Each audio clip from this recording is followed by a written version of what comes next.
7h, 9h, Dimitri Pavlenko. L'édito politique sur Europe 1 avec Le Figaro. Bonjour Vincent Trémollet de Villers. Bonjour Dimitri, bonjour Anissa, bonjour à tous. Bonjour Vincent. Alors Vincent, les Républicains vont présenter leur shadow cabinet, leur contre-gouvernement, comme on dit en bon français. Ce sera 1 heure avant le Conseil des ministres qui aura lieu, lui, à l'Élysée ce matin. Est-ce que vous pensez, Vincent, que cette initiative prise par Éric Ciotti peut relancer LR ? Franchement, je ne sais pas qui croit encore à ce genre de machin.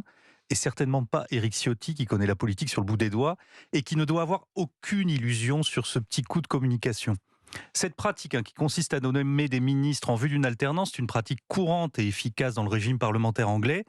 Mais en France, ça a toujours été vaguement ridicule, un peu comme si nos magistrats se mettaient à porter des perruques comme les juges britanniques, un peu comme si on était dans l'Empereur Smith. Je ne sais pas si vous vous souvenez de l'Empereur Smith, c'est un album de Lucky Luke qui décrit un faux Napoléon, entouré d'une fausse cour, avec un faux conseil de guerre et un faux aide de camp. Non mais Lucky Luke, on est carrément dans la bande dessinée pour enfants, vous pensez ? Non, c'est pas pour les enfants, détrompez-vous Dimitri. Ces BD sont pour tout le monde. Il y a 2 bandes dessinées qui méritent de rejoindre le rayon des grands traités politiques. C'est l'Empereur Smith dont je viens de parler, et c'est le Schtroumpfissime. Mais pourquoi pas ? Revenons à la pratique du shadow cabinet.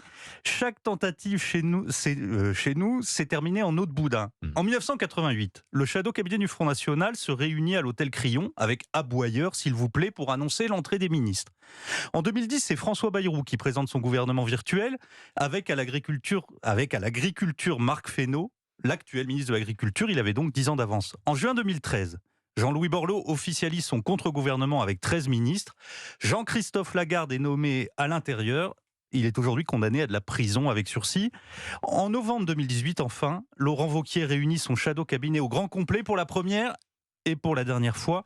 Tous ces gouvernements étaient tellement virtuels qu'ils ont disparu sans prévenir. On peut prévoir le même avenir à celui que réunira Annie Genevard tout à l'heure. Bon, vous avez la dent dure, Vincent, mais pourtant le fait de se préparer à gouverner, ça n'est pas absurde, hein. Les Anglais le font bien. Oui, mais la France n'est pas l'Angleterre et la Ve République n'est pas un régime parlementaire. Quand le bipartisme était la règle chez nous et que le parti de l'alternance se préparait de la sorte, ça ne marchait pas.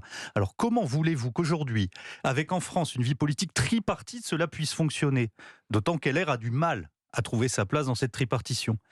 Puis je vous rappelle que la majorité des ministres, et je parle là des vrais ministres, est totalement inconnue des Français. Comment croire qu'un contre-gouvernement parviendra à se montrer plus visible que celui d'Elisabeth Borne ? Alors, l'idée, on le comprend bien, est de faire la preuve que LR est un parti de gouvernement. Mais pour ces preuves-là, rien ne remplacera jamais un bon score aux élections. Quant à la compétence, nul besoin de contre-gouvernement. Éric Ciotti sur la sécurité, Bruno Retailleau sur l'immigration, Olivier Marleix sur l'industrie, Annie Genevard sur l'école, David Lisnard sur la performance publique, François-Xavier Bellamy sur la bataille énergétique. Les grands élus LR ont fait la preuve de leurs compétences sans faire semblant d'être ministres. Et on peut même lire avec profit l'entretien que Laurent Wauquiez a donné jeudi dernier au Point. C'est très riche et c'est foisonnant d'idées. Ce n'est donc certainement pas avec un gouvernement gadget, mais par le travail et par les convictions que la droite cessera d'être un parti fantôme. L'édito politique sur Europe 1. Merci beaucoup Vincent Trémollet de Villers. À la une du Figaro ce matin, numéro presque spécial avec 3 pages consacrées à l'État face à l'entrisme des frères musulmans. Grande interview notamment de Florence Bergeau-Blaclair que nous recevions ici même sur Europe 1 jeudi dernier. L'anthropologue qui décortique la stratégie frériste pour rendre la société française, je la cite, charia compatible. Merci beaucoup Vincent. Merci, relisez le Schtroumpfissime, vous verrez. Ah oui. Et